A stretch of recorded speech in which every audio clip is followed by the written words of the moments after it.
Ito ang AH or ampere hour ng DIN 77L Gold Motolite Battery 885 CCE. Good day, Kamaster. In this video, sasabihin ko sa inyo kung ilang AH or ampere hour ang DIN 77 Gold Battery. So meron po tayong battery dito na DIN 77 Gold. Ayan po. Ito ay naka-plastic pa dahil ito ay brand new, bagong-bago ito. May styrofoam pa sa ibabaw at may kalakip pa na warranty card certificate. Are. So ngayon, ito yung gawa natin ng review dahil may minamahal tayong viewers na nagko-comment. Ipa-plus ko sa screen. Ang sabi niya, alam niyo po ba magkano CCE at AH ng DIN 77 Motolite Gold? Pang battery tester ko sana, sabi ng ating viewers. So ngayon, hindi natin ito patatagalin.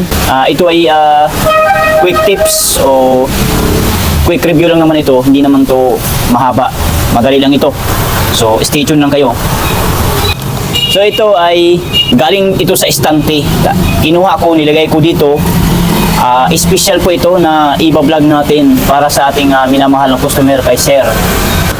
Shout out po sa iyo, Sir Gerd Dilman. Ito po ang DIN 77 Gold. Atin na itong tatalakayin kung ilan nga ba ang CCA at ampere hour nito. So ang tawag sa battery na ito ay DIN 77L Gold. Remember, dalawang klase po ang DIN 77. Meron po isang high, DIN 77 High Gold po yun, dalawang klase.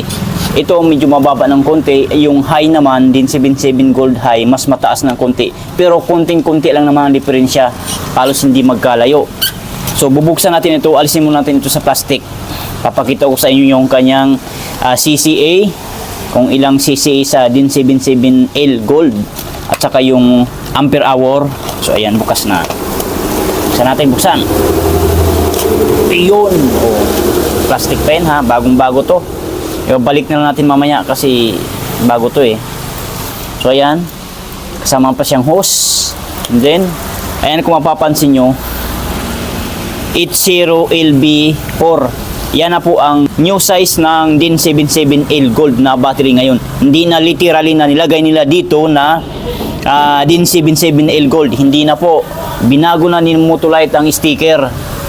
Ang nilagay dito ay 80LB4. Ang ibig po sabihin nito ay itong 80 AH or ampere hour po ito ha. Itong L at saka B4 hindi ko na po kabisado yan, hindi ko na alam. So ganito pa ang bubungad kapag bagong-bago ang ating battery. Mayroon siyang takip. Ayan. Alisin mo lang dito. Ayan, alis na yan. Ayan. Then dito na yung kanyang positive polarity ng isang battery at saka negative polarity ng isang battery. So ngayon, paano nga ba natin malalaman ang CCE niyan, kung ilang CCE or ano ang gagamitin natin? So ating gagamitin ay itong tinatawag na battery analyzer. Ito po ang itsura. Ayan. Sa mga hindi nakakaalam kung saan po ito mabibili po ito sa Lazada at saka sa Shopee, sa TikTok meron din po ito. Ang price po nito ay nasa 1,150 lang ang bili ko nito noon. Ngayon, baka nagtataas na sila ng presyo, baka nasa 1,3 na, mga 1,2 or 1,3, mga ganon. Ito sir ang sinasabi nyong CCE. Ito po yung battery analyzer na makikita natin ang CCE ng baterya. So ikakabit lamang natin siya dito sa negative at sa positive. Ayan. So as you can see, Kamaster, 12.31 volts ang reading sa voltahe ng battery nito. So hindi po yan full charge. Kulang po yan ng karga kasi po ang battery nito ay factory charge pa lamang. Ibig sabihin, ang charge nito ay nagagaling pa sa pagawaan sa pabrika ng mga battery. So sana nagets nyo po ang ibig kong sabihin. Kaya naging 12.3 volts.